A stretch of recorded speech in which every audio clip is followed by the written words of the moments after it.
함께 은혜 받을 말씀은 창세기 35장 1절에서 5절 말씀입니다. 창세기 35장 1절에서 5절 말씀입니다. 구약 성경 53면에 있습니다. 창세기 35장 1절에서 5절 말씀입니다. 저와 여러분이 한 절씩 교독하고 마지막 절은 함께 읽겠습니다. 제가 먼저 1절 읽겠습니다. 하나님이 야곱에게 이르시되 일어나 베델로 올라가서 거기 거주하며 내가 내 형 에서의 낯을 피하여 도망하던 때에 내게 나타났던 하나님께 거기서 제단을 쌓으라 하신지라.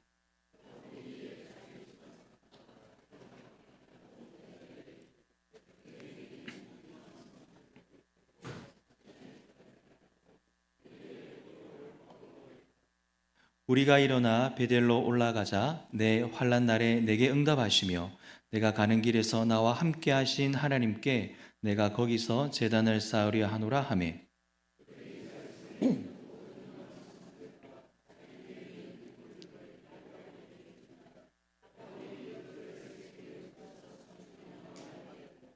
함께 봅니다. 그들이 떠났으나 하나님이 그 사면 고을들로 크게 두려워하게 하셨으므로 야곱의 아들들을 추격하는 자가 없었더라. 아멘. 베들로 올라가자라는 제목으로 함께 은혜 받고자 합니다. 현재 야곱은 자포자기하는 상황에 놓였습니다. 야곱에게 베델로의 초청은 살 소망이 끊어지는 막막함 가운데 한 줄기 희망의 빛으로 새 힘을 얻는 생명수 같은 은혜였습니다. 야곱에게 무슨 일이 일어났는지 그의 지나온 삶의 여정을 추격하면서 하나님의 역사하심을 함께 보도록 하겠습니다. 과거 젊은 시절에 야곱은 형의 장자권을 빼앗기 위해 형과 아버지 그리고 하나님을 속였습니다. 형이 가장 연약할 때를 놓치지 않고 팥죽 한 그릇으로 장자권을 빼앗았습니다. 형이 사냥을 한 후에 배가 많이 고픈 상황에서 장자의 명분을 팔라고 한 것은 순간적인 판단이라기보다 오랜 시간 동안 장자권을 탐했다는 것을 보여주고 있습니다. 야곱은 아버지 이삭과 하나님을 속이는데 이삭이 야곱에게 어떻게 속히 잡아왔느냐라고 물으니 아버지 하나님 여호와께서 나로 순조롭게 만나게 하셨다며 거짓말을 했습니다. 아버지께 드린 별미는 사냥한 것이 아니라 집에서 기르는 염소였는데 어머니의 꾀였습니다. 야곱은 그토록 집착했던 장자의 축복을 받아냈습니다. 아버지의 축복을 바라는 것은 우리 모두가 공감할 수 있는 부분입니다. 하지만 야곱의 그릇된 방법은 결국 그가 깨닫고 회개하는 자리로 가게 하는 광야의 시간을 허락할 뿐이었습니다. 아버지의 축복을 받고 이제는 축복의 삶이 펼쳐질 줄 알았습니다. 그런데 문제가 발생하죠. 형 에서가 이 사실을 알고 야곱을 죽이려고 하는 거예요. 야곱은 외삼촌 라반의 집으로 피신을 하는데 뛰는 자 위에 누가 있습니까? 나는 자가 있죠. 뛰는 자 위에 나는 자가 있다고 외삼촌에게 속아서 무려 14년을 봉사했습니다. 외삼촌의 딸 가운데 동생인 라헬을 사랑해서 아내로 맞이하기로 하고 7년을 일했습니다. 7년을 며칠같이 여기며 봉사하고 결혼을 했는데 첫날 밤 자고 일어나니 옆에 누가 있었습니까? 언니가 있었죠. 언니 레아가 있는 겁니다. 야곱은 충격에 빠지며 이렇게 생각을 했을 거예요. 내가 아버지와 하나님을 속였는데 여기서는 내가 속는구나. 야곱은 이전에 보지 못했던 자신의 내면을 보았을 것입니다. 외삼촌이 동생을 먼저 주는 일은 이곳 지역에서 하지 않는 일이라며 라헬을 얻기 원한다면 7년을 더 일할 것을 요구했습니다. 그래서 야곱은 14년을 외삼촌 집에서 일을 하게 되었습니다. 그에게 이 기간은 내가 반드시 얻고자 하는 것은 수단과 방법을 가리지 않고 성취하려는 탐욕의 문제를 다루는 하나님의 특별 과외 시간이었습니다. 비록 아버지와 하나님을 속였지만 하나님은 그런 야곱을 포기하지 않고 연단과 훈련을 통해 바르고 건강한 삶과 신앙을 심어주고 싶었던 것입니다. 이제 때가 되자 야곱은 고향으로 돌아갑니다. 에서는 동생이 돌아온다는 소식에 14년간 품었던 분노와 억울함을 가지고 400명의 장정을 동원해서 야곱과 그의 처자를 죽이려고 달려갑니다. 400명이나 데려가는 것은 도망가더라도 어떻게 해요? 끝까지 추격해서 잡겠다는 살기 가득한 의지였을 거예요. 야곱은 생명의 위협을 느꼈습니다. 과거에는 외삼촌 집으로 도망갔지만 더 이상 피해서는 안 되고 문제를 직면해서 해결해야 한다는 것을 알았기 때문에 형을 만나기로 결심합니다. 한 가지 전략을 세우는데 양과 소, 낙타를 두 떼로 나눕니다. 형이 한 떼를 치면 한 떼는 피하게 하려고요. 그러면서 야곱은 하나님을 이제서야 붙잡습니다. 할아버지 아브라함과 아버지 이삭과 맺은 언약의 말씀을 기억하면서 하나님께 도움을 구하는 것이죠. 그리고 형을 위해 예물을 준비합니다. 야곱은 몹시 두려웠습니다. 사실 이 두려움의 근원은 어디에 있었습니까? 이 두려움의 근원은 장자권에 대한 탐욕과 거짓말에 있었습니다. 하지만 이제 야곱은 과거의 야곱이 아닙니다. 어떤 행동을 하나요? 야곱은 형 앞으로 가서 7번 땅에 엎드립니다. 고대 근동 사회에서 7번 엎드리며 절을 하는 것은 봉신이 군주에게 경의를 표하는 행동입니다. 형을 향해서 당신은 나의 주요, 나는 종입니다 라고 고백하는 것과 같습니다.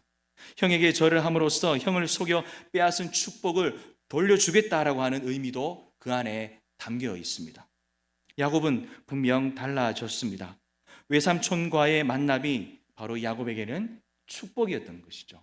광야의 14년이 그를 변화시키게 하는 하나님의 훈련 그리고 축복이었던 것입니다. 비록 도망갔었지만 그곳은 야곱의 신앙과 야곱의 삶의 가치관에 지각 변동을 일으키는 은혜의 장소였던 거죠. 에서는 납작 엎드리는 야곱을 보자마자 모든 원한이 눈 녹듯 사라졌습니다. 서로 부둥켜 안고 입을 맞추며 대성통곡하며 울었습니다. 야곱은 철저히 겸손하게 자신의 과오를 뉘우칩니다. 에서는 14년간 피해의식 속에 분노와 원한을 품고 살아왔는데 이것이 깨끗하게 치유되고 씻겨지는 것을 경험했습니다. 가슴에 맺힌 한이 치유되는 것이지요. 결코 하나 될 수 없을 것 같고 평생 원수로 남을 것 같았던 사이가 회복되었습니다. 누가 하셨습니까? 하나님이 하셨습니다. 형과 동생은 다시 하나 되었습니다. 하나님의 은혜입니다. 이러한 하나님의 은혜가 우리들의 가정과 교회와 일터에 넘쳐나서 내 삶의 현장에 하나님의 사랑과 하나님의 웃음이 가득하기를 소망합니다. 야곱은 이제 살만해졌습니다. 참된 자유와 평강도 누립니다.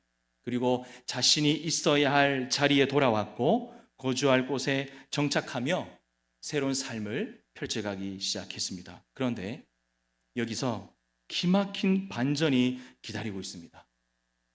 매우 충격적이고 삶을 포기하고 싶을 만큼의 위기를 만나는데 너무나 아름답고 소중한 딸 디나가 그 땅의 추장 세겜에게 겁탈을 당하는 끔찍한 사건이 발생했습니다. 오라버니들이 화가 치밀었습니다. 세겜의 아버지 하몰이 야곱을 찾아왔습니다. 찾아와서 이 둘을 결혼을 시키자고 간청을 합니다. 그리고 우리 서로 가족 간에 통혼을 하자라고 제안을 하죠. 그러면서 야곱에게 그 땅에 머물면서 마음껏 기업을 펼치고 그리고 결혼에 필요한 모든 혼수와 예물도 원하는 대로 우리가 다 주겠다. 딸만 내 아들에게 달라. 이렇게 제안을 합니다. 이때 한편으로는 야곱의 아들들이 또 다른 제안을 하죠. 세겜에 속한 모든 남자들이 어떻게 해요? 자신들과 똑같이 할례 받을 것을 요구합니다. 그렇게 할례를 받게 한 후에 고통이 가장 심한 3일째에 시몬과 레위가 칼을 차고 그 땅을, 그 성읍을 습격을 하죠. 모든 남자를 살해하고 동생 디나를 데려왔습니다. 또 그들의 재물과 자녀와 아내들까지 다 사로잡아 왔습니다. 이 모든 일은 야곱이 모르게 진행되었습니다. 소식을 들은 야곱의 마음은 어땠을까요? 이제 살만해졌습니다. 새로운 곳에 정착했습니다. 하나님과의 관계가 회복이 되었습니다. 형과의 관계도 회복이 되었습니다. 그런데 이런 일이 벌어지고 만 겁니다. 이 소식을 들은 야곱은 절망에 빠지는 것이죠. 잔인한 도륙을 하고 돌아온 시몬과 레위에게 말하기를, 창세기 34장 30절입니다. 제가 읽겠습니다. 너희가 내게 화를 끼쳐 나로 하여금 이 땅의 주민 곧 가나안 족속과 브리스 족속에게 악취를 내게 하였도다. 우리 뒤에는 함께 읽을까요? 시작. 나는 수가 적은즉 그들이 모여 나를 치고 나를 죽이리니 그러면 나와 내 집이 멸망하리라. 지금 야곱은 힘이 없는 나그네입니다. 두 아들의 살육으로 그 땅 사람들에게 죽임을 당할 위기에 처해졌습니다. 주변에는 그 누구도 야곱을 보호하고 야곱을 도와줄 사람이 한 사람도 없습니다. 또 한 번 그는 두려움과 절망에 사로잡히는 것이죠. 이렇게 아마 생각했을 거예요. 나와 내 집이 이렇게 망하게 되었구나. 이제 겨우 하나님의 은혜를 알고 또 형과의 관계가 회복이 되고 이제 좀 살만해졌는데 이제는 끝났구나. 더 이상 안 되겠다. 더 이상 갈 곳이 없구나. 하나님께 나아가려고 해도 야곱은 나아갈 힘이 없고 용기가 나지 않는 것입니다. 아무리 힘을 쥐어 짜내려고 해도 힘을 짜낼 그 모든 마중물이 다 말라버렸습니다. 마치 야곱은 삶도 그리고 하나님도 다 잃어버린 느낌을 받았을 것입니다. 우리에게도 이런 경험이 있을 수 있습니다. 과거 한때 하나님의 도우시는 손길을 경험하며 감사가 충만하고 어떻게 하면 하나님을 기쁘시게 해드릴까 고민하며 희생과 손해를 도리어 신앙의 명예로 여기던 시절이 있었습니다. 세월이 흐르면서 나도 모르게 성경적 믿음보다 성경이 말하는 하나님의 말씀보다 세상과 그리고 주변 사람들의 소리에 귀와 마음이 열려서 하나님이 기뻐하지 않는 모습들이 우리 안에 축적되는 것은 모든 그리스도인들이 경험할 수 있는 상황입니다. 여기서 두 가지 길로 나누어집니다. 하나님께 돌아가느냐, 아니면 말씀 중심, 하나님 중심이 아니라 인간 중심으로 사고하는 패턴을 계속 가지고 가느냐. 무엇이 우리를 다스려야 할까요? 오직 하나님의 말씀, 하나님의 은혜만이 살 길인 줄로 믿습니다. 그 울타리 안에 거할 때 하나님의 인도하심과 보호하심을 누릴 수 있는 것입니다. 중요한 신앙의 원리는 내가 하나님께 돌아가는 것 같지만 사실 하나님이 우리에게 다가온다는 사실입니다. 하나님께로 돌아가게 하는 마음과 발걸음도 하나님의 긍휼하심에 달렸다는 것을 우리는 기억해야 합니다. 여기서 또 중요한 건 하나님께서 아브라함에게 했던 언약입니다. 바다의 모래알과 하늘의 별과 같이 큰 민족을 이루리라. 그러면서 가나안 땅을 약속하셨는데 지금 두 아들의 이 큰 사고 앞에 이 언약의 성취에 금이 갈 수 있는 위기가 왔다는 거죠. 야곱을 그냥 그대로 내버려 두면 아브라함에서부터 이어진 이 언약의 약속이 어떻게 될까요? 이 언약은 예수 그리스도로 이어지는 구속의 역사이기 때문에 너무나 중요한 것입니다. 우리는 성경을 읽었기 때문에 뒤에 펼쳐지는 이야기를 잘 알고 있습니다. 야곱의 후손들이 애굽에서 출애굽하여 가나안 땅에 들어가서 이스라엘 민족이 되는 것, 그리고 하나님의 때가 되매 하나님께서 성육신 하셔서 이 땅에 내려오신 것을 우리는 너무나 잘 알고 있습니다. 하지만 현재 한 치 앞도 알 수 없는, 미래를 알 수 없는 야곱의 입장에서는 그 심정이 어떠했을까요? 회복할 수 있을까? 다시 언약의 길을 걸어갈 수 있을까? 언약에 신실하신 하나님은 야곱을 결코 모른 척 하지 않습니다. 야곱을 철통같이 보호하십니다. 아멘이십니까? 특히 그의 마음을 만지시고 다시 하나님께 돌아오게 합니다. 하나님은 멀리 있지 않았습니다. 문제가 터진 야곱을 대신해서 형 에서를 새롭게 언약을 이어갈 자로 변경하지도 않았습니다. 하나님은 야곱을 베델로 초청합니다. 베델은 처음 만난 인생의 시련, 언제였나요? 외산촌 집으로 도망갈 때였죠. 그때 그 가운데 하나님을 인격적으로 만난 영적 추억의 장소였습니다.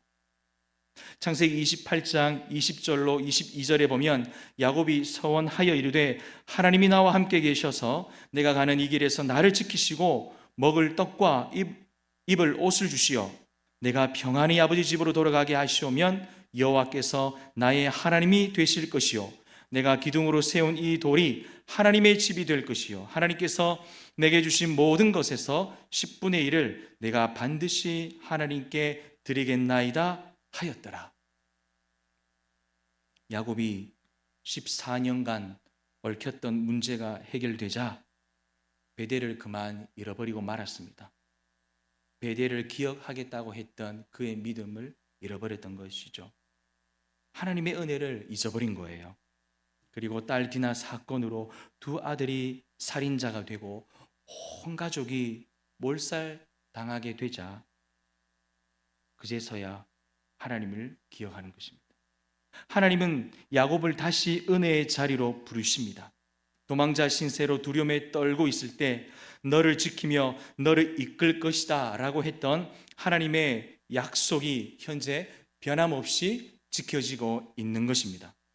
그런데 이번에 하나님께 나아갈 때에는 오늘 본문에 나오는 것처럼 야곱은 온 가족과 함께 또 함께 사는 모든 자들에게 큰 결단을 명령합니다.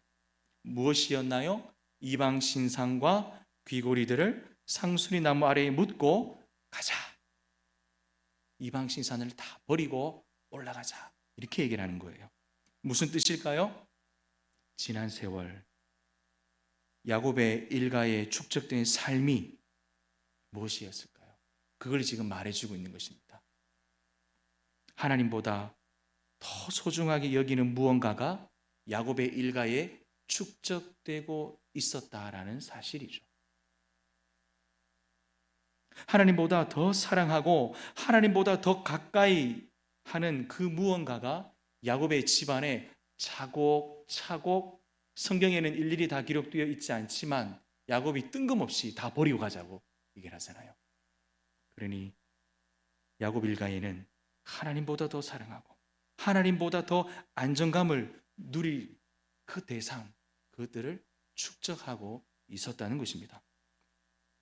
자, 당시 우상 이방신은 안전과 풍요를 위해서 만든 가짜 신에 불과한데 야곱의 집안에 자신들의 안정과 형통을 위해서 이런 우상을 두었다라는 것입니다.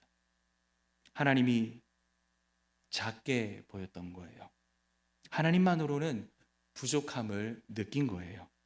하나님과 우상을 겸하여 섬기려고 했던 것입니다. 하지만 실제로는 하나님과 우상을 겸하여 섬길 수가 없습니다. 아무리 겸하여 함께 하나님도 섬기고 우상도 섬기려고 아무리 발버둥 쳐도 함께 섬길 수가 없습니다.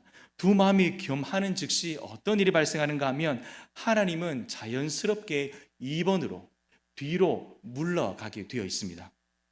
그리고 우리의 눈과 마음에는 우상이 더 크게 남아 있는 것이죠.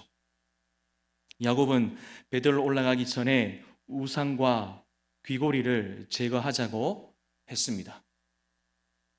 하나님이 아닌 다른 것에 삶의 안전을 두고 하나님보다 더 사랑했던 모든 것을 내려놓고 하나님께 가자고 담대히 선포했습니다. 회복이 불가능해 보이는 상황에서 마음을 어루만져 주시고 손잡아 주시는 하나님께 믿음으로 반응하여 베들로 올라간 그 야곱은 상상하지 못한 은혜를 받았습니다. 야곱은 먼저는 용서를 받습니다. 사실 야곱은 이번에 올라가면서 용서를 받고 또 생명이라도 부지할 마음으로 올라갔을 것인데 하나님은 그 이상의 복을 허락하셨습니다. 하나님은 아브라함에게 했던 언약을 다시 한번 야곱에게 상기시켜 주면서 언약의 복을 갱신하셨던 것이지요. 오늘 읽지는 않았지만 창세기 35장 11절로 12절을 보시면 이렇게 나와 있습니다. 하나님이 그에게 이르시되 나는 전능한 하나님이라. 생육하며 번성하라 한 백성과 백성들의 총회가 내게서 나오고 왕들이 내 허리에서 나오리라. 내가 아브라함과 이삭에게 준 땅을 내게 주고 내가 내 후손에게도 그 땅을 주리라 하시고. 하나님 용서만 해주세요. 하나님 저 생명이라도 좀 붙잡아 주세요. 용서만이라도 해주세요. 그러한 마음으로 올라갔을 텐데 하나님은 어떻게 해요? 아브라함과 이삭과 맺었던 그 언약을 다시 한번 야곱에게 허락하시는 거예요. 야곱의 이 무너짐, 야곱의 넘어짐 앞에서 하나님은 또 다른 야곱으로 체인지하지 않았습니다. 과거 할아버지 아브라함도 마찬가지였죠. 창세기 12장에서 하나님께서 아브라함을 부르시고는 가나안 땅을 향해서 첫 발을 내디딜 때 첫 단추가 잘못 끼워졌죠. 첫 시작은 괜찮았지만 어떻게 해요? 기근이 왔을 때 가나안으로 계속 가지 않고 하나님께 물어보지도 않고 눈에 보기 좋은 풍요로운 애굽으로 가잖아요. 거기서 어떤 일이 일어나나요? 애굽의 바로 왕이 두려워서 아내를 누이로 거짓말로 속이잖아요. 그렇죠? 그것은 단순한 거짓말이 아니었습니다. 하나님은 아브라함과 또 아내 사라를 통해서 예수 그리스도로 이어져가는 구속의 언약을 이어가려고 계획을 하고 있는데 그것을 아브라함이 깨트린 거예요. 언약을 깨트린 쪽은 언제나 사람, 인간이었습니다. 하나님 편이 아니었습니다. 그런데도 불구하고 그 바로의 꿈에 하나님께서 나타나셔서 아브라함을 건드리지 마라. 그래서 아브라함은 그 길에서 다시 나와서 가나안 땅으로 가시죠. 하나님께서 아브라함의 삶에 개입하셔서 다시 믿음의 길, 언약의 길, 삶의 길을 걸어갈 수 있도록 하나님께서 역사하신 것이죠. 마찬가지였죠. 지금 야곱에게도 야곱이 계속 실수하고 또 넘어지고 완전히 자포자기할 그 상황에서도 하나님은 하나님의 언약을 결코 포기하지 않습니다. 하나님의 언약에 대해서 하나님은 어떻게 해요? 신실하신 줄로 믿습니다. 동일한 이 하나님께서 우리에게도 이와 같은 사랑으로 다가오십니다. 우리를 향한 하나님의 사랑, 우리를 향한 하나님의 언약, 또 농공교회를 향한 하나님의 멋지고 멋진 비전과 사명, 하나님은 신실하게 이어가실 줄로 믿습니다. 두 아들의 사륙으로 하나님께는 범죄요. 또 그 땅의 족속으로부터는 생명의 위협을 받고 있습니다. 그리고 내면으로는 어땠나요? 온 가족이 우상을 섬기며 하나님이 아닌 다른 것에 마음이 빼앗겨 있었습니다. 세상 논리에 따르면 하나님의 언약을 이어갈 사명자에서 탈락되어야 했을 것인데 그러나 어떻게 해요? 하나님은 그런 야곱을 회복시키시고 부르심의 길, 믿음의 길, 아멘이시죠? 그리고 여호와 신앙의 길로 이끌어 가십니다. 성경에 보면 언약을 파기하는 쪽은 언제나 하나님의 백성이었습니다. 그런 백성들을 끝까지 용서하시고 회복으로 언약의 길, 참된 신앙의 길로 인도하시는 분은 누구신가요? 하나님이십니다. 하나님은 지금 우리에게는 무엇을 말씀하고 있을까요? 하나님의 사랑과 언약을 기억하고 신뢰하고 의지할 것을 하나님은 바라고 계실 것입니다. 이제 말씀을 맺고자 합니다. 가만히 있어도 장자의 유업을 받게 될 야곱이 하나님보다 앞서서 스스로 뭔가를 해보려다가 14년을 돌고 돌았습니다. 생명의 위기에 처할 만큼 깨어진 형과의 관계가 극적으로 회복이 되어 평안이 찾아왔습니다. 그런데 두 아들이 끔찍한 살인으로 또 한 번 살 소망이 끊어지고 하나님과 맺은 언약조차 포기할 상황에 그의 절망은 깊어져만 갔습니다. 누군가 그를 붙잡아 주지 않으면 추락한 상태 그대로 생을 마감할 수 있는 상황입니다. 11절에서 하나님은 나는 전능한 하나님이다 라고 하시며 야곱의 손을 잡고 일으켜 주셨습니다. 전능한 하나님의 손은 그 어떤 위기도, 그 어떤 상처와 아픔도, 그 어떤 불가능해 보이는 문제도 해결하는 능력의 마스터키인 줄로 믿습니다. 어떤 시련과 위기에도 포기하지 말 것은 하나님의 손이 남아있고, 어떤 누구의 손이 남아있지 않더라도 우리에게는 하나님의 손이 남아있고 하나님만이 우리의 살 길이 되기 때문입니다. 내 뜻과 방법이 실패로 돌아가는 것은 정말 감사한 일이고 하나님의 은혜인 줄로 믿습니다. 그것이 하나님의 일하심이고 그래야만 하나님의 손길을 경험할 수가 있기 때문입니다. 물론 야곱처럼 광야의 시간이 우리에게 허락되기도 합니다. 이 모든 시간과 과정이 하나님의 뜻 안에 있음을 믿을 때 우리는 하나님의 역사하심을 맛볼 줄로 믿습니다. 하나님은 야곱을 철통같이 보호하시고 도우셨습니다. 세상은 잘하는 자, 그리고 올라가는 자, 그리고 세상은 유명한 자를 세워주고 보호해 줍니다. 세상은 넘어지고 나약하고 실수가 많고 위기를 많이 만나는 자들에게는 서서히 관심을 갖지 않습니다. 세상 기준이라면 야곱의 두 아들이 일으킨 이 큰 사건은 야곱이 집안을 완전히 무너지게 하는 계기가 되었을 것입니다. 하지만 사랑의 하나님께서는 끝까지 야곱을 안으시고 품으시고 사랑하셨습니다. 이유가 뭘까요? 내 자녀니까. 하나님께서 구원을 주었고 사명을 주었기 때문입니다. 우리는 하나님의 자녀입니다. 하나님께서 우리에게 구원을 베푸셨고 사명을 주셨고 왕 같은 하나님, 그 왕의 역할이 무엇인가요? 내가 너를 끝까지 책임지고 보호할 것이다.